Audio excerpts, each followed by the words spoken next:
This is Beach Talk Radio. Good morning, Mr. and Mrs. America, and all ships at sea. This is your captain speaking, Dean Jean. Dean Jean. The following will be a test of the ship's whistle, the sonar alarm, the cable alarm, and the atomic attack alarm. Hello, America, and welcome to the #1 radio station in all of Fort Myers Beach. Beach Talk Radio. Here are your hosts, Kim and Ed Ryan. And a good Monday evening, everybody. Welcome to episode number 44 of Mondays with the Mayor. We apologize for starting a little late tonight, but sometimes work gets in the way. And if you have any questions for the mayor, you can pass them right along in the chat box. Kim is not here tonight. She is visiting her dad in Orlando, so I promise not to use any curse words. The show tonight is sponsored in part by Power Block Builders. They have 7 beach models going up right now from 1,000 to 3,000 square feet. It's nice to see the construction happening on the beach, and nice to have Power Block Builders as one of those that are rebuilding the beach. You can check them out online at powerblockbuilders.com, or you can give them a call right now at 239-849-1919. That's 239-849-1919. Now joining us live from his garage studio is the mayor for at least one more year, Dan Allers, and congratulations. Today was quick. There was no debate on who was going to be the mayor and the vice mayor, and it was over in seconds. Yeah, it was as Vice Mayor Hetterholt had said a couple times, it seems like it's always the most awkward 5 minutes of any meeting. But I'll tell you, seeing Cookie stroll in behind you, that makes me smile and laugh every time. Walks in there like it owns a place. Oh, Cookie, yeah, you broke up a little bit there, so Cut out for a second. I don't know if we're all it was me back or on you. now. All back Yeah, on now. We're good good. deal. So we were just chatting that you got the quick vote for another year, and that's the way it works for this town council. There's no elected mayor right now. It's appointed by the 5 council members, and they vote every November. There's a nomination or several nominations in some years, and then the vote. And if the first person that's nominated passes with the majority, you move on. That's it. That's the way it's been ever since the beginning. So I'm thankful that my council members have put me in the position again, and I hope I can continue to do the best I can and represent our town as the mayor is really nothing more than a figurehead. It's not someone that has more power, that has more decision making skills or anything. It's a person that does the interviews essentially and is the ceremonial head, I guess, if you will, of the island. So I'm honored that my colleagues put me back in this position, and I'll do my best to do the best I can. You know, you say figurehead, almost like the mayor's supposed to be the one to cut ribbons and go to different events, but you all do. I mean, pretty much you usually see the full council at all these events, like the concerts and luckily we're having a lot of ribbon cuttings down there. So it's not possible to go to them all, I'm sure, but you do see the majority of the council members, if they can, they're at all of those events. Yeah, we're really fortunate. I've said it several times that, we've got a really good group of people on the council that work really hard for the community. And this, especially before the storm, it's not something that one person can handle or 2 people can handle. And then after the storm, obviously, it's even much more. So, having council members, all of us that are very involved in the community and willing to take on challenges and pick up areas where other people maybe can't cover or there's better, they're stronger suited in other areas. It's really a really good dynamic that we have. And I'm proud to call them colleagues. And I really don't know how much work really goes on behind the scenes that these council members are doing for the community. And, sometimes I know you take some punches, but that's part of the job. But I could sit here and tell you that every single one is working very, very hard for this community. Before the storm, it kind of made sense that the setup the way it is, and then when the storm hit, it was basically a full-time job for pretty much the entire town council. Do you think that we've kind of discussed this before. Do you think that the mayor's position should ever become an elected position where it is a full-time job and you're getting paid, whoever that person is, a full-time salary, or is it enough with the size of the town now to have the town manager and the way it's working now? Well, that's the way our charter is set up. The council members are policymakers, and the town manager is essentially the head of the company, if you will. They're the CEO. They're the ones that make the decisions. Our job is to give direction to the town manager and staff as to what we want to see implemented. We make the policies, we make the rules, we make the stuff, and then they implement them and they uphold them. So our job is to direct the town manager and the town attorney, and that is as far as it goes. Our job is not to talk to, to tell people to go clean garbage cans. That's not our job. It's not anything other than the town manager and the town attorney. That's within our purview of people that we can direct or give direction to. So to answer your question, that's something that I think it should get put out to the voters, that let the voters decide who they want to be the mayoral head, if that's what you want to call it, or the figurehead of the island. But I don't know honestly if having they have strong mayor systems and then they have strong town manager systems. Yep. I think if you have a good team in place, it really doesn't matter which way you go. I True. think the way we have it set up now, if you have a good council that is not afraid of the town manager and is willing to work with the town manager, and you have a town manager that is willing to work with the council and the constituents, then it really doesn't matter who gets the final say, because you're all going in the same direction. You're all making the same decisions together. You're all working together for the better good of everybody. So who has the title or who has the most power, I think as long as you have the right group of people, it really doesn't matter. Yeah, and I think right now the town residents have a well-oiled machine with Andy and Frankie, and the department heads getting more visibility than they've ever before, and everybody seems to be rowing in the same direction right now. Well, the biggest thing, Ed, is people want to know that they're being listened to and they want to be heard.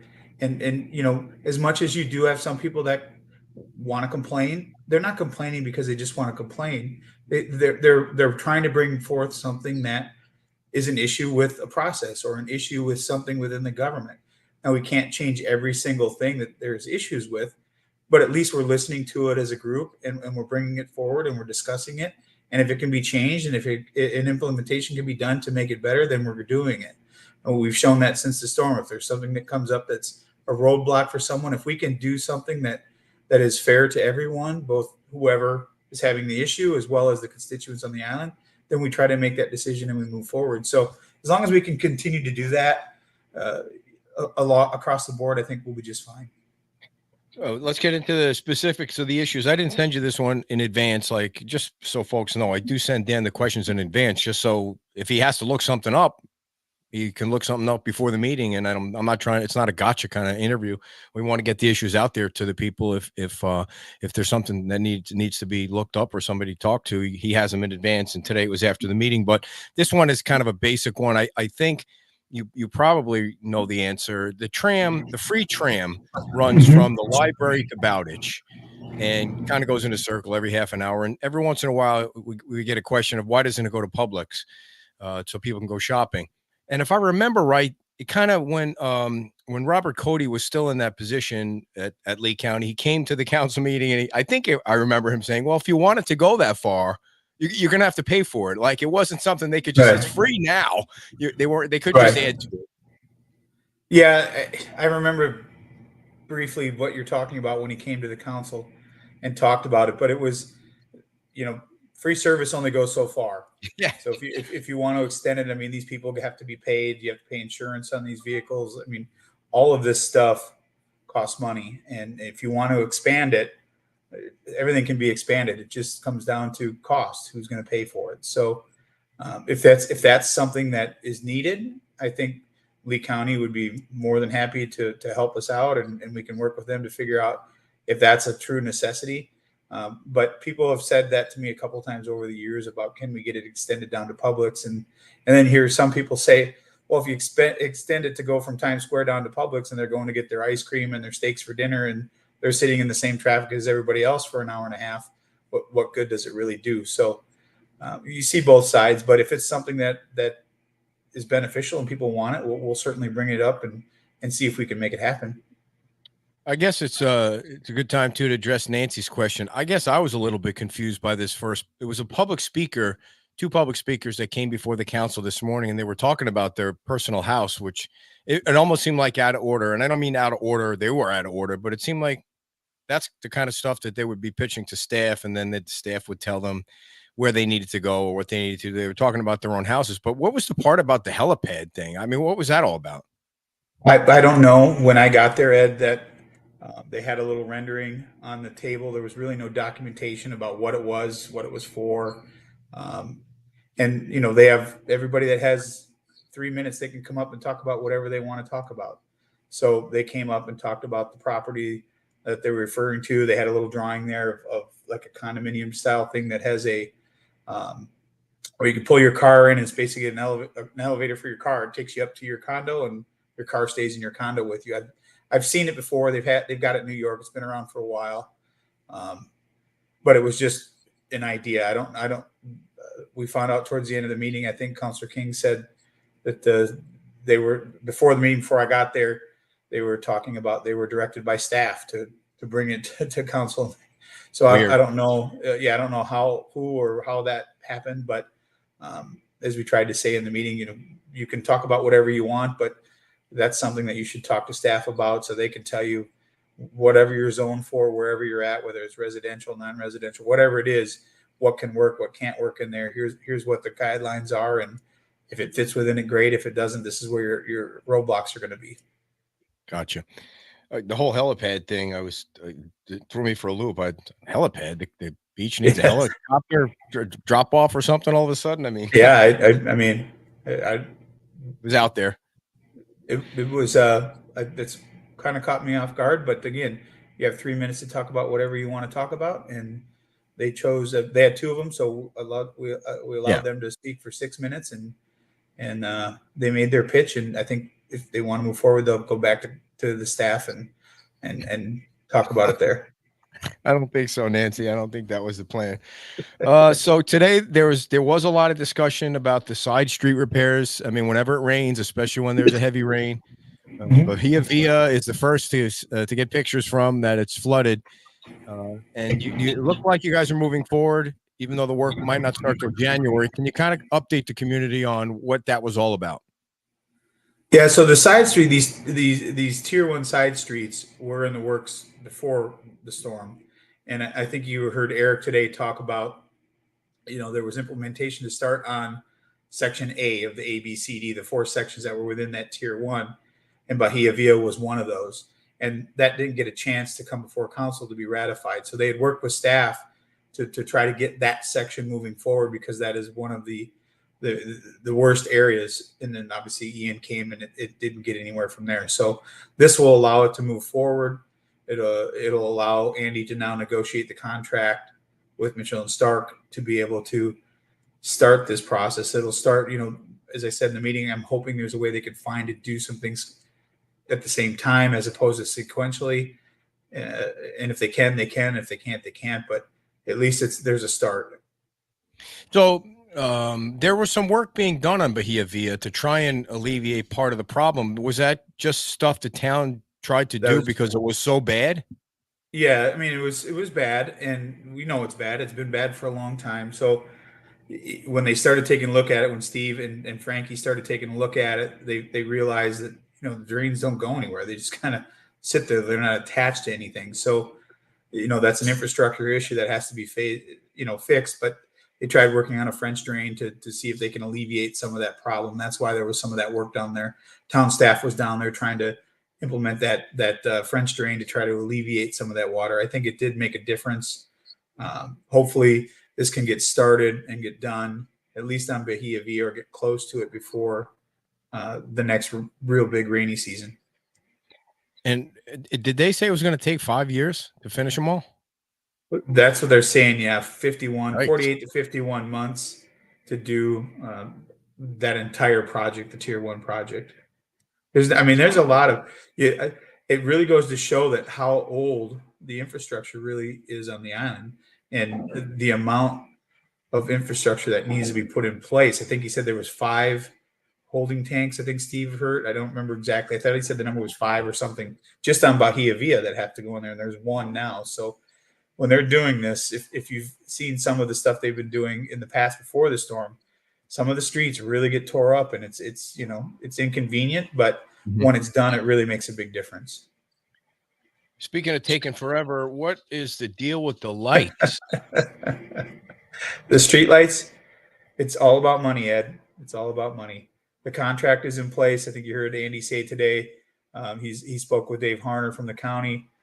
They've got the MOU ready to go. It's just a matter of when the funding comes down from the state, we could sign the contract and we're off and running. So it's like everything else with this storm, it comes down to money. And the county, this is basically passing around money. The county has accepted the money from the state, but apparently it takes 6 weeks to deposit a check or something. I know it wasn't 6 weeks, but it's going on 2 weeks when the county has accepted the money from the state. So then the county is the county going to transfer it to the town or just pay FPL? No. So the way it was written from FDEM, you got to remember it's $350 million that they're trying to allocate out to not just town of Fort Myers Beach or Lee County. It's all over the places that were affected by Nicole and Ian. So it's not an easy process. We completely understand, but there's a process you have to go through. You have to make sure that the money's going to the right spot. But when the money was appropriated, it was appropriated to Lee County, not directly to the town of Fort Myers Beach. There was some talk that it would come to us, then to FPL, and there was talk about it could go directly to FPL. And then at the last minute, we found out it was going to the county. I'm assuming because it's a county road that, right. I mean, I can't speak for FDM as to why it went that route, but the letter that was received by Lee County was very specific that this specific amount of money goes directly to Fort Myers Beach for the Estero Island lighting project. So it's laid out. That's where it has to go. It's not a matter of if we're going to get the money. It's just a matter of when it gets there and then it gets transferred to us. And as soon as we get it, we'll have that contract signed and we'll be on FPL right away to get it going. So it's just a matter of getting the money from them. They understand the urgency. FPL is ready to go. We're ready to go. The county's ready to, pass through that money and get going. So I would assume it would be coming pretty quick. All those letters went out at the same time. So it's just a matter of getting the ducks in a row, I think. So some of the questions that the folks sent in earlier today about the lights. Will the new street lights be on the same side of the road as the existing power wires and power poles? They're going to be on both sides of the roads, right? It'll be on both sides. Yeah. I think some of the crosswalks, I'd have to go back and look at the actual photometric study and the actual layout of where they're going to put all the poles, but there will be some on the other side. It will be shielded for the crosswalks, especially is where you're probably going to see some on the other side. So they will be on both sides of the road. And underground wires, is that how they're doing it? Yep. Everything will be bored underground wire. They will have their own poles. It will not be attached to the current concrete poles that you see. If you're at Crescent and if you're at Crescent and Estero Boulevard, the new lights that they put up for the crosswalks at the light there, that's pretty much a carbon copy of what you're going to see down Estero Boulevard. Okay. And you already answered. Pretty close. You already answered when it is going to start. You're not really sure, but how long will it take when they do start? Their goal is to try to be done within a year once they start. And their plan is to start on Old San Carlos Times Square area and then work down Estero Boulevard and complete Estero Boulevard and then go to the side streets. Okay. Well, do they have to also put in lights between Times Square and Bowditch? Because I know that town owns that portion of it, right? Or they're doing it all. This plan was for all of Estero Island, town owned and county owned. Gotcha. So this will be a one-stop shop. When it's done, everything will meet FDOT requirements of the 1-foot candle. It'll also meet the nanometers and the amber lighting for the turtle nest or the turtle season. So it meets all the criteria, which was important for everyone to make sure that you're not sacrificing safety or you're not sacrificing environmental safety. This meets all the standards.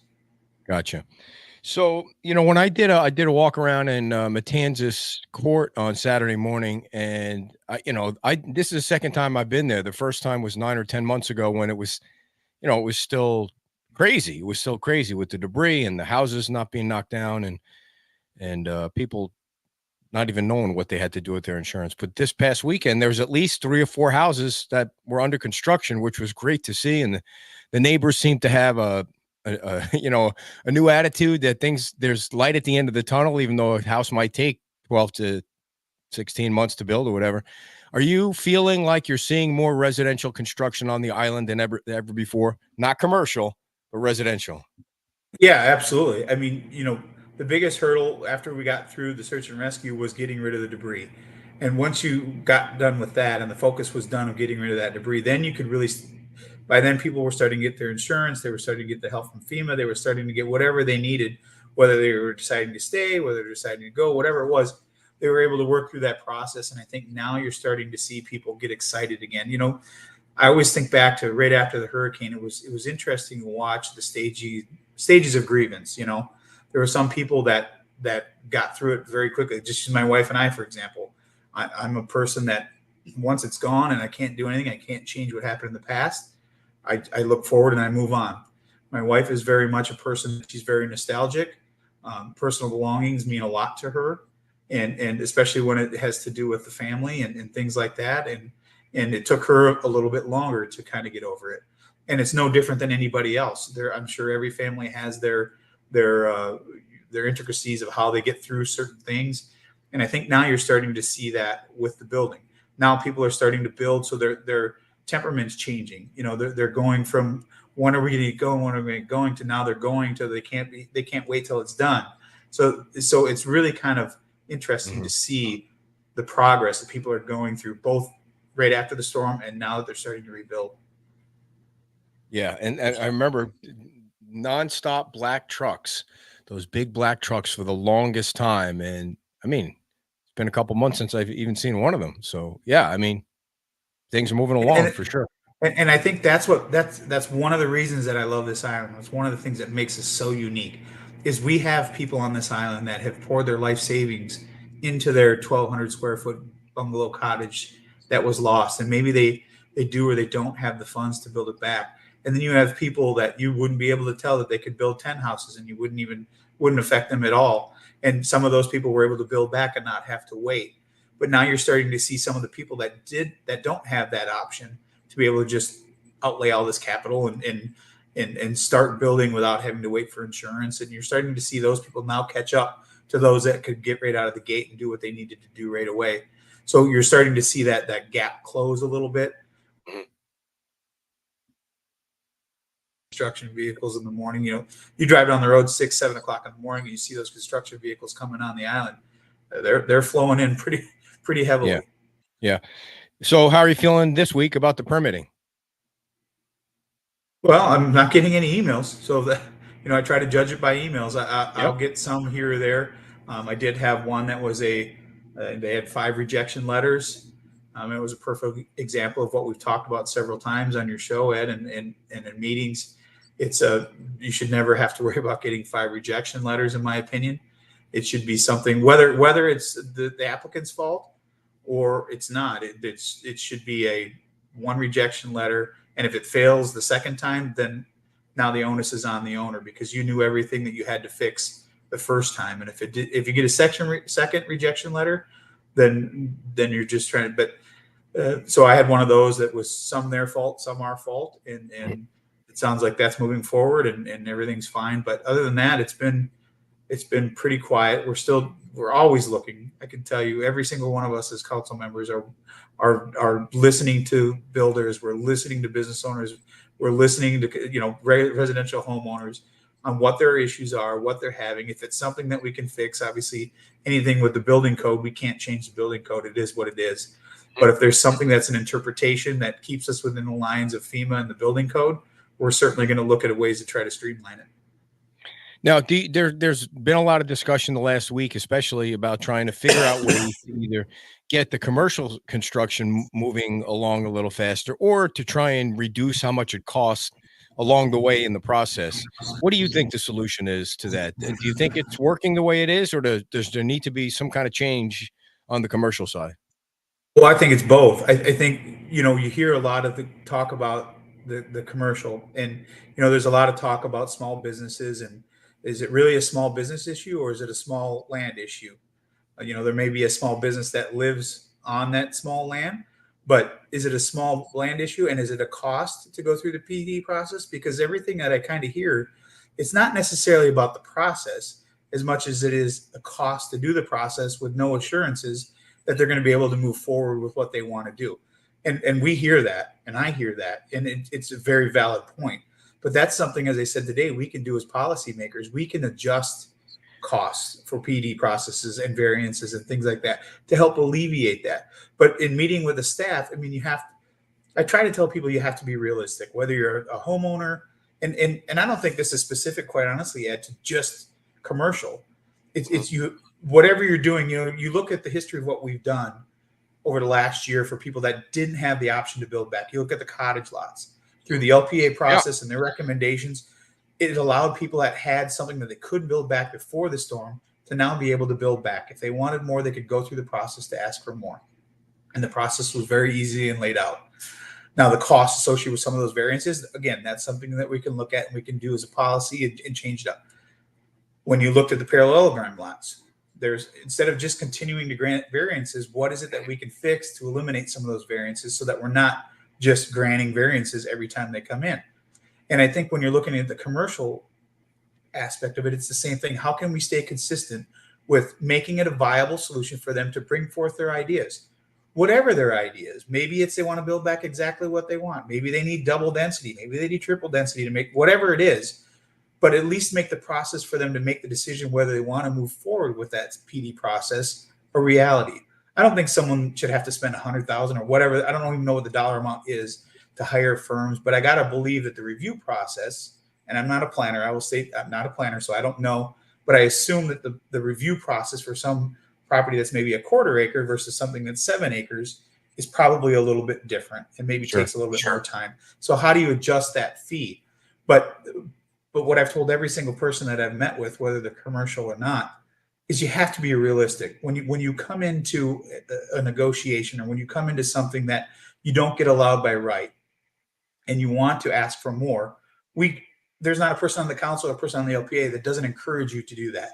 And we encourage you to come forward, but you have to be realistic, in my opinion. And this is just my opinion. I'm not speaking for anyone other than myself. If you come in and say, I need triple or quadruple what I had before, to me, that's a non-starter. Because I've not spoken to one single person, not one, that has said, I think you should allow people to have double the density or triple the density or quadruple the density, but they're willing to listen. They understand that there's going to have to be concessions made for maybe some height and maybe a little bit of density, but it doesn't mean, and I think if you look back, the LPA and the council in their joint meeting spoke very loudly that we can work within what we have, and we really encourage people to bring something forward. If it's a good idea and it makes sense, people see, you see it all the time. You post something and people react to something they see right away. They either really like it or they really hate it. And I would think if I was a developer trying to move forward, I would want to present something that at least has a shot. I don't want to walk into a room where 100% of the people already hate the idea, because you're never going to get anywhere. So I think it comes from the town side and it comes from a developer side that you have to be willing to at least enter into something at the beginning that the constituents can at least line on. They could say, we love it, we hate it. But if you start either everybody loves it or everybody hates it, very rarely does everybody love it. So you got to be able to kind of filter that down a little bit and be realistic. You just, I think both sides have to be very realistic, but I think we're going to take a hard look at some of the things. We talked about the parking. That's a big thing. That's going to come up. We know that we have issues with the land development code and certain things that we can correct, and it's not difficult to correct those. But we made a very hard stand that we're not going to allow by right somebody just gets more. We want you to go through the process, but how now do we make that process not necessarily easier, but less painful to have to go through? Well, one of the things that you brought up was the parking, and wow, we're getting an echo all of a sudden. Maybe you need to recalculate how the parking spaces are doled out when it comes to someone like the Whale or Salty Crab or something like that. And Becky brought up something that was very interesting today when she looked up at Orlando and she said, you're not allowed to have parking if you have a restaurant in the downtown district. Because they have no parking garage, which you don't, but it also discourages people from going up and down trying to find a parking spot next to the restaurant, which is what the town is trying to do. They're trying to turn it into, not completely, but a walking downtown or a biking downtown or scooters or whatever it is. And so that seems to be something you guys could whack out real quick. Well, and that's something, that I've been trying to look up to see. And that's what I asked Becky about today. Is there something that we can? I haven't been able to find anything that requires parking as through state statute. So if it's something that's a policy that can be made by the council, then let's seriously look at it. I mean, personally, I don't feel it's our job to regulate a business. Their business model is their business model. If they think that they can make their business run with no parking, who are we to get in their way? If as long as the state's not requiring that they have to have something, is it really our need to get in the way of something? We are trying to promote walkability. We are trying to promote bikeability. But that being said, we do have a parking issue. We all know that we have a parking issue. Whether you have parking or you don't, people are going to come looking for parking even though they don't have it. So how do we address that? How do we find a spot? How do we eliminate, as I was talking about, the buffers with the, even if someone wanted to come in, Ed, right now and say, I want to build a parking garage, I can accumulate this land here in the downtown district. They can't, because of the way the code is written, the buffers, the 25-foot buffers, nobody's going to be able to do it. It's just not, it doesn't make sense. So those are things that we can change to entice people if you can accumulate some land. And I'm not saying I know where there any land is, but that's something that could work for a parking garage in the downtown district. I think that's something we should really look at. If it could be a private partnership, private partner thing that we can work out. But as far as a specific business, at the end of the day, if it were mine, I would want to try to have as much parking as I could because it's more people that I could potentially get in. But I completely understand that these lots, we talk a lot about the salty crab. It didn't have it before. It doesn't have it now. Do we need to get in the way of progress for something that they didn't have before? And at the end of the day, and again, just my opinions, if they think they can make that model work, does the community really care if they have parking? I don't know. John, I don't know if it's John or Debbie, but I mean, all the Times Square businesses were required to have zero parking. I mean, obviously Lynn Hall was right there. I mean, but that fills up quickly, but they were all required. They weren't required to have any, and they made good money in that spot. And, now maybe the pink shell idea for a parking garage where the town residents don't have to pay anything doesn't look like a horrible idea. If there's a way to get people down to that area without it being such a hassle, can you bike them down? Can you run a horse and buggy? I don't know. Can you run something where there's always constant movement between something that the town doesn't have to pay for, which would be nice. But I mean, what do I know? Yeah, I mean, I think we've learned over the years, and it's long before I got here, people are going to come to this beach, and they're coming to this beach not because of a building, not because of a bar or a restaurant or a shop. They're coming to this beach for one reason only, and that's the Gulf of Mexico and the beach. And they like to go to places that are here. They like to have options to go here, but they're going to come, and they have to have a place to park.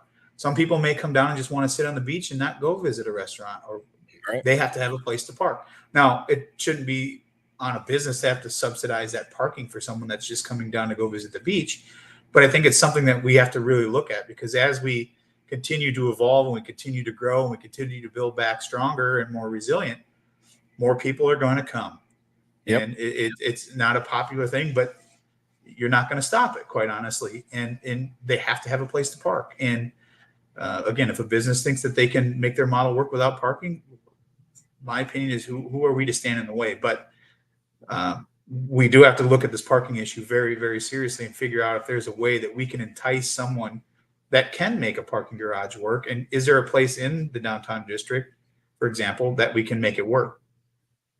Yeah, and now you have time. I mean, I think you have a couple of years, because it's kind of slower than it would be if it was full-blown season and everything was the way it was. But now you certainly have some time. And the challenge is also going to always be, do you go off the island? And if you go off the island, do you do right off the island? Or how far down do you go before people will say, screw that, I'm not parking that far? And then I got to somehow, what if I forget something in my car, or how do I get back? Or, that's always going to be the challenge. If it's on the island, they still have to sit in the traffic to get there, which is not a problem for the people that, like you guys. I mean, you want them to park once they get on the island. They have to sit in that traffic at that point. But would they come to use a parking garage? I mean, there always seemed to be some sort of opposition to a parking garage on the island. Is that because you're encouraging, not you, but that's because people thought it would be encouraging traffic to actually come to the island, or what's the disagreement with a parking garage on the island?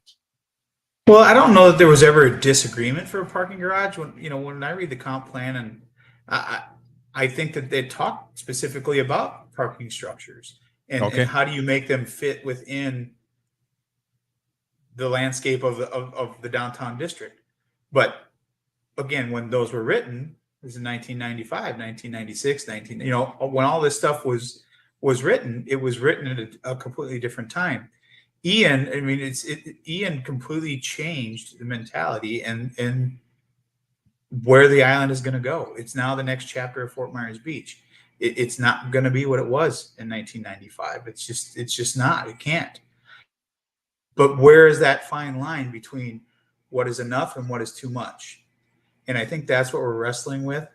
And I think that we'll get there. And sometimes maybe things will work. Sometimes maybe they won't. Sometimes maybe people won't get what they want and they'll move on. And that's just a fact of life.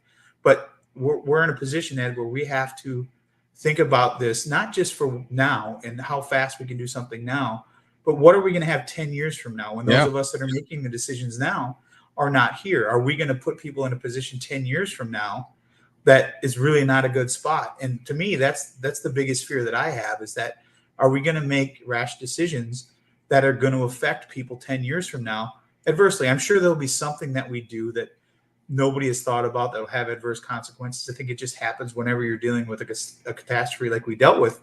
But to minimize that is very important, at least in my opinion, to try to look at it as a whole, try to hear from as many people as you can to understand the ones that are staying are going to stay for a long time. And when they're building their houses back, they plan on being here for the rest of their lives, or they wouldn't be building back. So what is important to them? Unfortunately, as we've said many times, there's people that have decided that they don't want to wait 3, 4, 5 years, whatever it is, to get back to where we were on September 27th.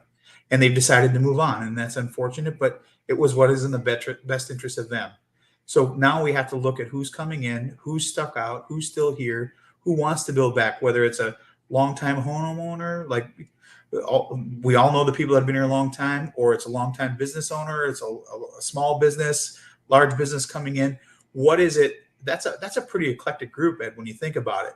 People that have been here for a long time, and then people that are coming in and are now investing in our community. They may not see eye to eye on exactly what they want, but I think everyone that I've spoken to, whether you're a small business or a large developer, we all have the same goal. We want to keep that beach vibe. We want to keep that thing that attracted us all here. We've got the Gulf of Mexico and we've got the beautiful beach. That's not going to change now. Ian didn't wipe that away. We have that. So now how do we build off that? How do we take what we had before and just make it whatever the next iteration or the next generation of that is? And I think we're going to get there. And I think we're moving that direction now much faster than we were 6 months ago. Well, I don't think people can argue when they come over that bridge that they don't see the beachy vibe look. I mean, the way Margaritaville has painted the resort and the tower and Mr. Waves, and then, you turn the corner and Wahoo Willie's. And I mean, people are putting in the effort to keep it. And even though the structures are different and they provide a different purpose than those buildings that were there beforehand, but it sure looks beachy vibe down in that spot right now. So that's pretty cool. Well, I talked to a couple different couples yesterday at the concert that were in town from Bonita. They have a condo or whatever down in Bonita Springs somewhere, and both of them actually, 2 separate couples. And they were talking about how impressed they were with what it looks like now. They came down in January or February, and what it looks like now, and the fact that there's concerts in the park and there's a clock and there's the beach is clean and people are swimming in the water and they're having a good time. They never would have expected it, but they're coming up from Bonita to support our community just because they love the beach. Everybody loves Fort Myers Beach. They call it the playground of Lee County for a reason. It's people love to come to the beach because there's something to do for everyone. And I think as long as we continue to provide something to do for everyone, not everyone can afford to stay at some of the restaurant or eat at some of the restaurants. Not everybody can afford to stay at some of the hotels. But as long as we have a good mix of things that allow people to come down and stay at different places and enjoy bikes or enjoy, just walking the beach or enjoy just sitting on the beach, whatever it is, as long as we can keep that open and get the different groups of people in, that's Fort Myers Beach. That's the help everybody, enjoy everybody. Doesn't matter who you are. You're sitting on the beach in your shorts having a cocktail or whatever you're doing, although you aren't supposed to do that legally.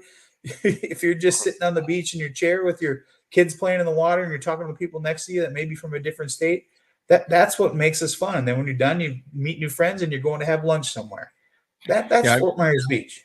I met somebody from Illinois who came down to the Pink Shell with his wife yesterday, just because they wanted to come down and support the community, and they were bopping around to different places, and so that's always nice to see that people are aware of what's going on, and they come down and help out. When I was leaving the show on Saturday from Wahoo Willie's, I went over the bridge to leave, like I would do every Saturday. And back before the storm, you'd go over that bridge at 11 or 12 o'clock and you'd see those people.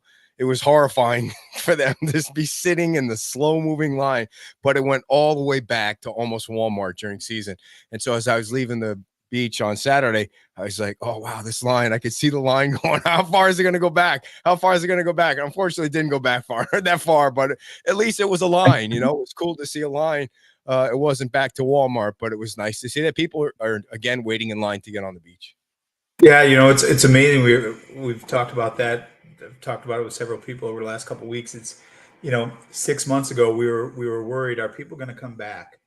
Are we going to get are we going to have there was hopes for traffic jams. There was hope that you had to sit in traffic for 20 minutes to get on the island. That means people are coming and they're spending money. And sure, you're going to have some people that are coming for the first time to look and see, or maybe they're coming for the second time and they haven't been here for 6-8 months. You're going to have some of that. But I think the fact that they see progress and they see these new places opening, like you said, Mr. Waves and Tuna Skin and things like that have been here before, or new places that are just opening, it entices them to stop. It entices them to spend some money in our community. And I think that's what keeps us going, and that's what keeps us driving, is that even though you may be just driving over that bridge for the first time or the second time, you see that it's vibrant. You see the beach is packed all the time. Even today, there was people sitting on the beach enjoying the water, and people just pull over and, well, let's stop and have a bite to eat, or let's stop and buy a Tuna Skin shirt, or let's stop and do something in Times Square. So I think progress should be judged on what you see on the beach. And every day it seems like there's more and more people coming to enjoy the beach. Now, as we start to get more things online with Airbnbs and hotels and things like that, we'll start getting some of those people to actually stay on the beach. But the people that are staying off the island are definitely coming to the island to enjoy that beach. It's our best asset. That's our number one thing that we can offer to people. And as long as we have that, they will continue to come. And we're going to see more people in December when Margaritaville opens. They've taken reservations now starting on the 14th instead of the 21st. So those will be probably some new faces staying at the resort and spending money at other places too. And you talk about the beach a lot, and there have been a lot of questions because we do hear a lot of chatter about it, but we haven't seen it start yet. So when does the renourishment of the beach start? Where will it start? And what can you tell people about that? CAD shooting for January, hopefully. Still waiting for the final approvals on the permit, but hoping to start pumping beach, from the shoals onto the beach in January is what Chad is telling me. Okay. And we made some steps today to approve the design, some of the design money for coastal engineering to be able to pick out. There's so much that's involved in that beach renourishment that it changes daily, how much sand is needed when it gets on the shore, how much does it dry. I mean, it's very technical, and we're lucky that we have a very good team on board with us to help us get through this. Gotcha. Okay.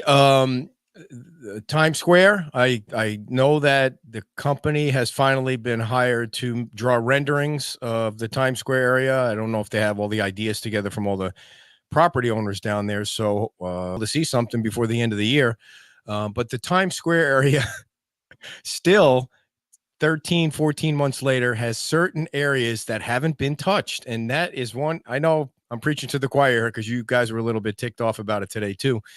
The Pierside Grill corner is just totally dangerous. I mean, the concrete is loose. I mean, somebody can climb up there. What if a kid climbs up there? I mean, I know it's not your responsibility, but you can imagine a lawsuit. Everybody would be in a lawsuit if a kid got hurt or got, seriously hurt in that area. I mean, he put a fence up once that blocked Times Square, but the thing isn't even up anymore. I mean, where is the town on that? Well, I'll tell you, we reached out to him and he put that fence up within a day. But, temporary fencing like that, there are some people that just feel that it's their right to walk on anybody's property and climb over whatever they want and be jerks whenever they want. And we're never going to be able to stop those people, and neither will that temporary fence. And as much as I think what you heard, the frustration from the council today when it comes to Times Square properties that haven't been cleaned up, it's not just because it's not cleaned up. It's the safety issue that not only for the people that come and visit, but I would think as a landowner down there that I would want to make sure my property is as safe as it could be, because I don't want somebody suing me for something that I worked very hard and have had for a very long time that they could take away because I didn't do something to protect myself. So I think there's as much as some of these landowners have been very helpful and when we've asked for something, I think it's come to the point now where we really need to get that cleaned up, and we can't do it. The town can't do it, but Sure. we can.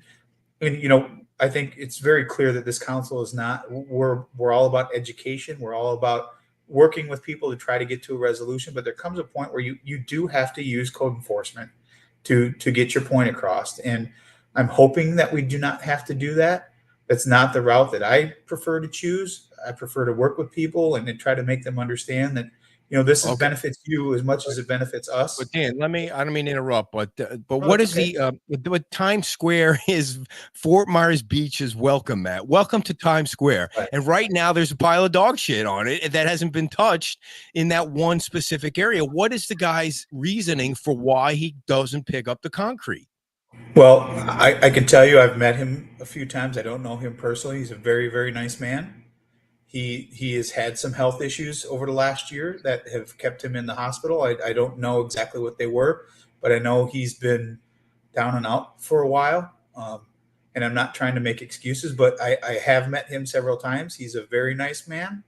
He's a very smart man. He knows what he's doing. And I think when we have conversations with him, he'll understand what we're trying to say. And I have no doubt that he'll do the right thing. But, people that are dealing with some health issues, it's not always the top thing on their priority. And I'm not saying that's the case in this, but I do know that he had some issues and I think he's doing okay now. He was at the meeting when I met with all of the property owners and he was there and very talkative and he's a very nice man. So I don't want this to be a bash on a guy.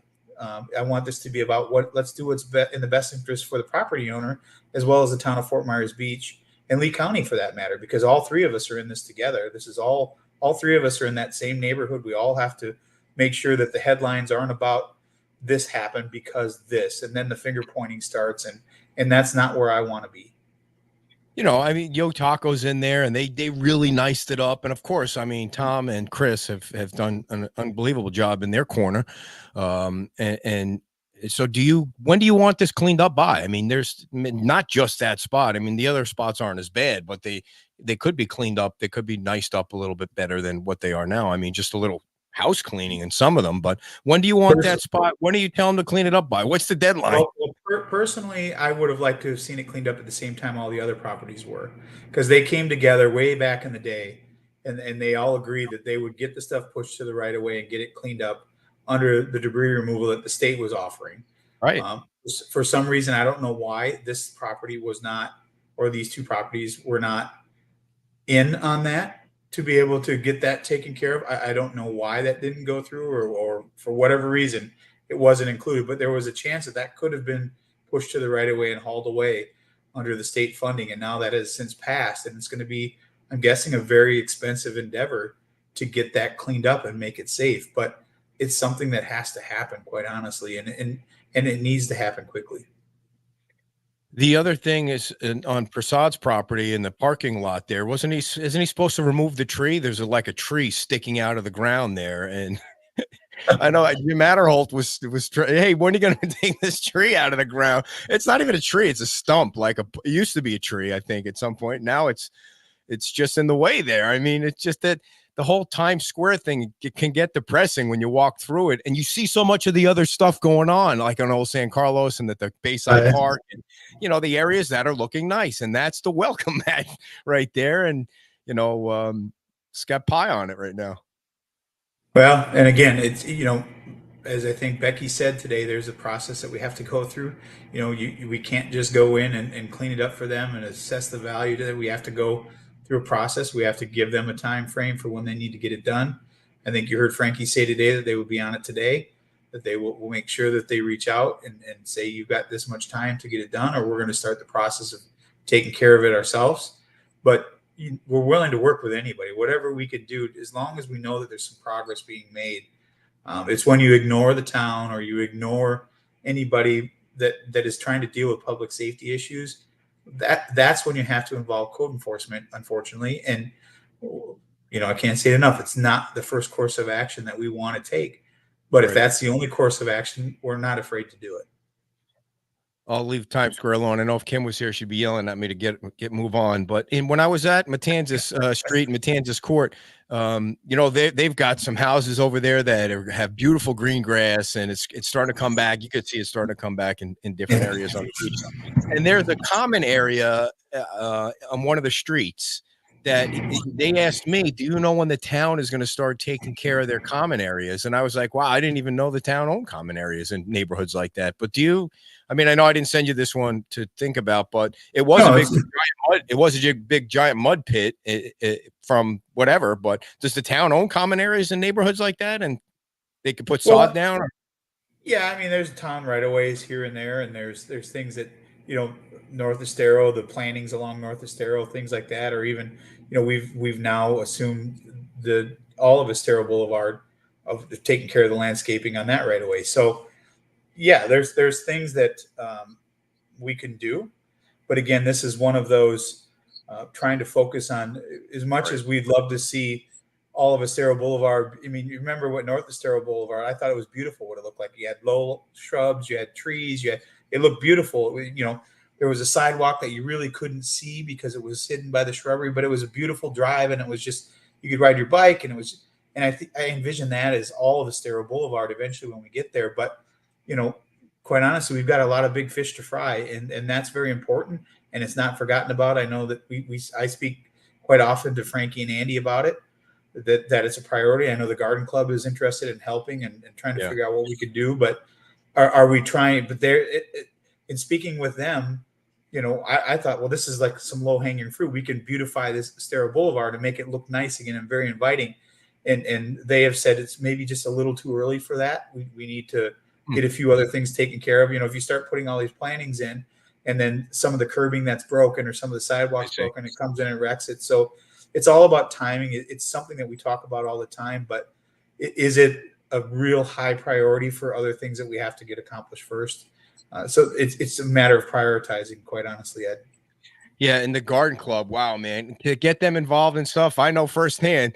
They know what they're doing. They know where to get the plants. They know how to plant the plants, and just give the dudes a shovel and shut up, and have them tell us where to put the stuff and dig, where to dig up. And I know they helped us at this historical society, and it looks fabulous.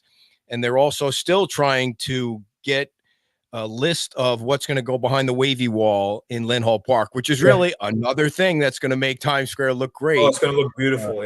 Yeah. And so they're just you look trying at some of these communities. You talk about Fairview Isles, for instance. I was down there the other day, and they have been in contact with the town over the last couple of months, and our entrance into our community, we want to beautify. We'll take care of the plantings. We just need the okay that we can go ahead and do it. So staff work with them. I was going down there. There was 6-8 of them out there with a skid loader. They were planting all these things, and it looks beautiful. And when I came back out, they were sitting there with their brooms sweeping up the sidewalks. So they were taking pride in their entrance into their community that they wanted to take on themselves, and they just were simply asking if it was okay that they did it. So obviously, the town, if you're willing to do that, and you've got the resources and the time, and you drive down there now, the entrance into Fairview Isles is beautiful. They did a great job. So You know, a lot of these smaller communities within the community are taking it upon themselves to beautify the entrance into their place, and God love them. I think that's Yeah. great. I think their ambition is inspiring. Yeah, I think there's so many groups that want to do that, whether they're volunteers or whether they're neighborhoods, they want to get out and do something to help, and they're just It just shows the pride that people have on the Yeah. island. They just they're and how much they prideful love it. and how much they love it, and they're willing to put in their own sweat equity and money to do it. And you know, that's our community, Ed. That's Yep. what makes us cool. So, do you know anything more on 7-Eleven? I know Jim Adderholt has been working a lot on that. Have you heard anything about the one over by Santini and the gas? No, I one? was actually on my agenda to try to look up that permit today to see where the status was. It's been about a week since I looked it up, but I haven't had a chance yet to do it today. Okay. But I might do it when we're done here. I'll look it up and see where it's at. I gotta believe they're pretty close. Last I looked, it was in the environmental review for some of the lighting stuff, but all their documentation was there. So I don't know if they've been issued the permit yet, but they've said that it'll move fairly quickly. 6 to 8 weeks roughly is what they've said from once they get their permit to when they can open the doors. So I think having that along with CVS opening up, you know, next month, I think that's a great step on the south end. We're really pushing hard to try to get anything in Santini open. The gas station, we need a gas station on the island. You know, Yep. we need our CVS back. And I think, you know, Vice Mayor Adderhall has worked very hard with CVS at the beginning. You know, every single council member is picking something up that they see or they hear from a constituent, and they're just running with it. And I think that's what's making it so great is not everybody can handle everything, and everybody's Yep. picking something up one side or another, and they're going with it. So, but the south end of the island is very important to all of us.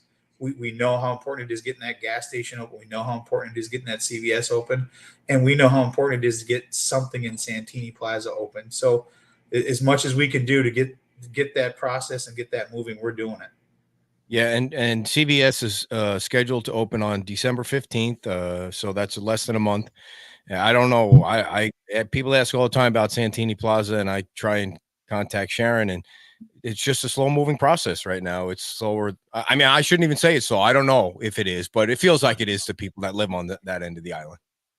Yeah, unfortunately, a lot of the stuff on the south end, you know, with back stuff for product. I mean, it's just some of these condo owners. You all of them actually, you feel for them. They just want to get back in their Crazy. place.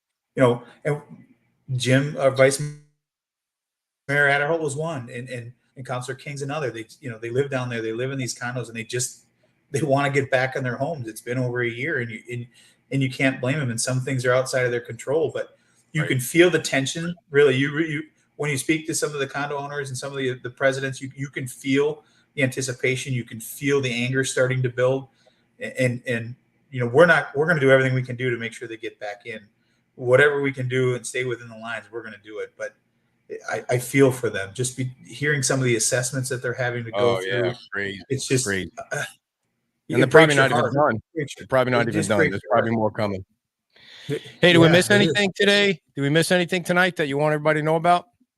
No, I think we covered most of it. We're coming into, you know, we got another delegation meeting coming up on the 30th.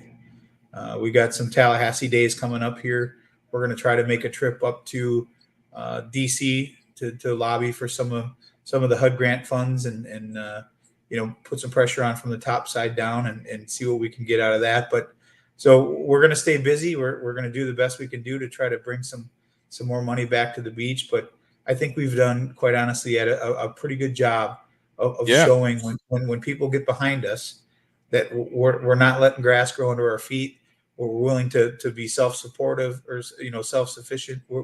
But we needed a little hand up, quite honestly. And I think that the state, I think that the federal government, I think other people are starting to see that with that little bit of help that we need, we're taking with it, we're running, and we're trying to make people proud. So we're going to continue that effort going forward until we can all sit around and remember back when Ian came, you know, someday we'll get there. All right, man. Well, thanks for your time, and we will see you on the beach. And I appreciate it. Sorry, it's a little bit late, but I appreciate worries. you being flexible. Thanks a lot, Dan Allers, the mayor again for another year after being voted in today. We appreciate his time. And just for folks that are out there, if you haven't been paying attention, we are moving the Mondays with the Mayor show back to Sunday, starting December the 10th. And it will be live from Wahoo Willie's at 11 o'clock on Sundays. Brunch with the Mayor, we're calling it, because Saturday shows will be moved to Margaritaville starting December the 9th. Many of you have reserved a seat for that show, and we appreciate it. It's going to be a killer show with Tom and Mary Torgerson and John Dammerman and David Cesario, the GM of Margaritaville. So that starts on December the 9th. So lots of changes going on here. The newsletter comes out tomorrow. We have a story tomorrow on those colorful street signs that you might not like to hear. So that's coming up tomorrow at 6 o'clock as usual. And we'll be back at Wahoo Willie's. Oh, I forgot to tell you, Friday, 9 o'clock to 11 o'clock, we're going to be broadcasting live from the farmers market in Times Square. We're going to be loaded up right by the clock. So look for our tent and come on down and enjoy the farmers market on Black Friday. We'll be broadcasting there live from 9 o'clock to 11 o'clock. It'll be me because Kim has a hair appointment, as you probably would have guessed. You saw him on the chat box a little earlier. Jorge Barrera is one of our sponsors. He is a real estate agent with Premier Plus Realty. He's a family man, folks, in case you didn't know that. They just got a new puppy. And this is a success story from one of his 5-star Zillow reviews. Jorge went above and beyond to help us find the perfect beach house. He was always able to accommodate our limited time windows. He was extremely quick and thorough in writing our contracts and submitting offers. It didn't matter the day or time. Jorge was always available for us. Now become a good friend, and we highly recommend him to anyone looking to buy or sell in Southwest Florida. Give Jorge a call. He's outside with the dogs right now, 239-791-9893. That's 239-791-9893. Only one newsletter this week that's coming out tomorrow because of the Thanksgiving holiday. So we want to wish you all a happy Thanksgiving for this Thursday. Thank you all for the fun posts about our anniversary. And thank you to the anonymous person who picked up our tab from Fort Myers Beach for our anniversary dinner. We appreciate all that. And we'll be back again Friday at 9 o'clock from the Farmers Market in Times Square, and Saturday back at Wahoo Willie's. Got another great show lined up. Gifts for the kids on Saturday. You'll have to stop by and see what that's all about. You guys have a great night. Bye-bye.